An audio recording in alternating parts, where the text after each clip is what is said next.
Continuar, o ministro da Fazenda, Fernando Haddad, afirmou nesta terça que não é possível, aspas, fazer mágica para colocar o Brasil em um equilíbrio fiscal no curto prazo. Inclusive, a gente estava falando isso com o professor Mauro, né? O mercado observa o ministro Fernando Haddad com bons olhos, inclusive porque percebe que ele entende do que está, pelo menos ele fala do equilíbrio fiscal, de como isso é importante para o país e que isso não dá para se fazer a curto prazo.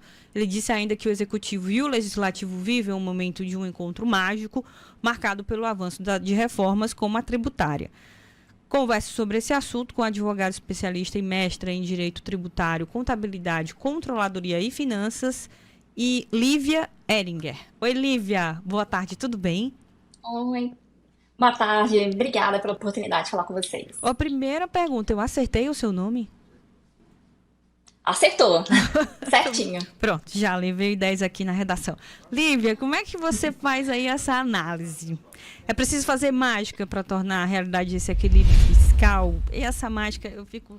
A Neila que fala assim, né? Estou há 30 anos cobrindo a economia, menina, a pauta eterna é essa. Entra governo, sai governo, e sempre estamos nessa situação. Eu falar isso das minhas contas, vai lá, tudo bem. Mas um ministro que está à frente, aí já fica mais complicado. Mas queria que você falasse um pouco sobre isso.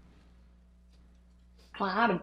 Bom, vamos lá. Quando a gente fala de equilíbrio fiscal, a gente está falando do gasto público sendo equilibrado com a arrecadação tributária, né? O ideal é que essa conta feche. Hoje, ela não está fechando, né? Hoje não, né? Já Uhum. historicamente o Brasil tem uma dificuldade em fechar essa conta. E aí, o que que o governo tem encontrado? Qual é a alternativa que o governo tem encontrado, tanto legislativo como executivo, aí nesse encontro mágico, né? Que é aumentar a arrecadação. E aqui, acho que quando a gente fala de reforma tributária, a gente precisa só esclarecer uma coisa. Existem duas reformas tributárias que estão acontecendo. Uma que está sendo divulgada e uma outra que está sendo, porque ela está acontecendo de forma fatiada, que é de pedacinho em pedacinho, né? Ela está sendo silenciosa. Quando eu falo de reforma, estou falando da tributação do consumo, né? Que é o ISS, ICMS, PIS, COFINS, que são os tributos que incidem sobre os bens, né, e os serviços, tá? E essa outra reforma tributária que vai ajudar aí a aumentar a arrecadação, ela é a reforma do imposto sobre a renda, tá? Uhum. E aí, já desde o final do ano passado, capitaneado aí pelo governo federal, tem acontecido, foram editadas várias normas alterando para aumentar a tributação do imposto sobre a renda. Essas duas. É importante a gente falar dessas duas reformas, porque a gente tem Uhum. falado sobre isso aqui no programa, inclusive, e tem muita gente até cobrando. Ah, vou falar sobre essa sobre a renda. Ah, mas era é, promessa de campanha, chegar aos 5 mil. E o governo vem falando isso aí. Aumentou um pouquinho, aumentou. Também não dá para fazer, eu imagino, né? E a gente tem falado com especialistas, eles dizem isso. Dá para fazer isso de uma hora para outra, né? Tem arrecadação, como a senhora disse no começo da sua fala, quanto o governo gasta e quanto arrecada. Esse é o balanço que não fecha. Então, como é que vai se fazer isso? Hoje, eu tenho uma questão aqui, já que a gente estava falando sobre isso. Quais são hoje os maiores impactos para as empresas diante dessas mudanças tributárias no Brasil? Bom, vai mudar e tudo. Para as empresas, aí assim, a gente pode falar da tributação sobre o consumo, né? Porque na verdade a Uhum. tributação do consumo, eu diria que ela vai mudar, ela vai sair da empresa, que hoje tem até uma dificuldade muito grande, inclusive de apuração, ninguém sabe quanto realmente se paga de tributo, né? E aí, com a reforma tributária, tem uma obrigação de transparência maior.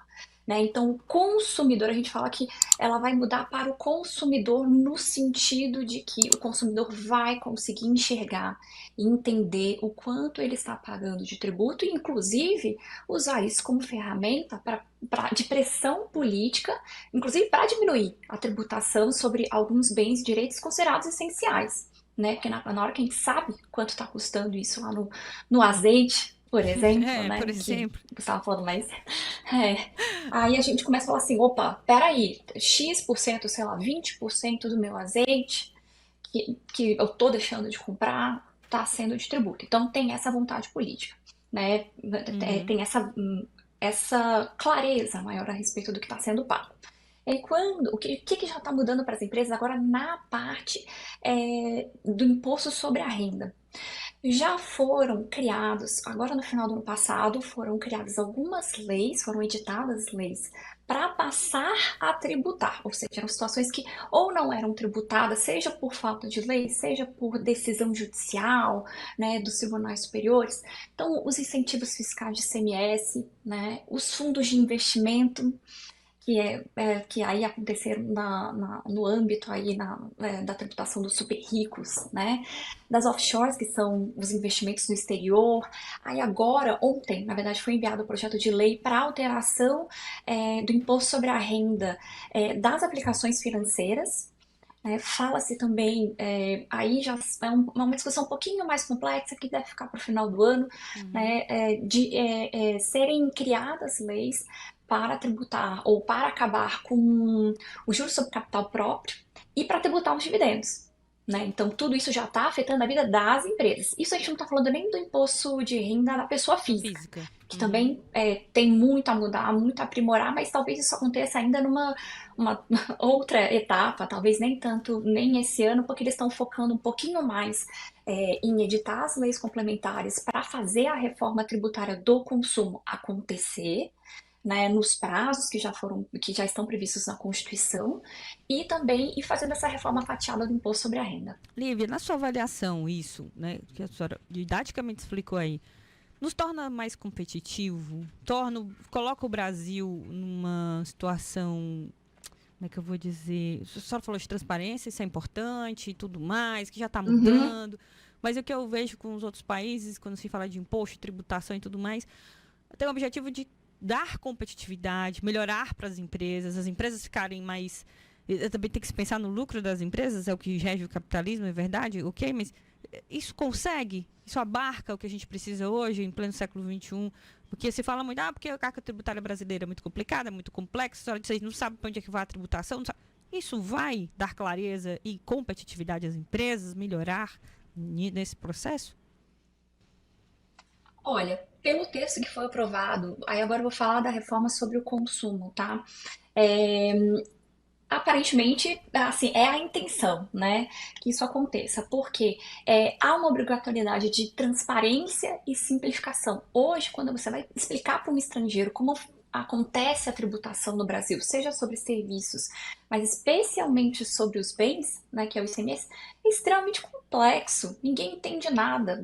Um estrangeiro necessariamente tem que contratar um advogado brasileiro para conseguir entender ou ter alguém que explique para ele essa operação.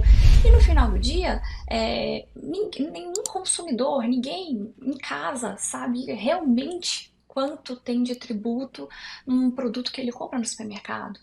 Então, na medida em que você traz essa transparência e você facilita a compreensão da pessoa que está em casa ou do administrador da empresa, que muitas vezes não sabe nem que está recolhendo um tributo a menor, então isso traz um ganho competitivo, inclusive porque as empresas vão gastar menos dinheiro com o que a gente chama de custo de conformidade aí, que é assim, com a contabilidade, que é super complexa, número de funcionários para poder prestar todas as informações para o fisco corretamente, pagar todos os impostos em dia.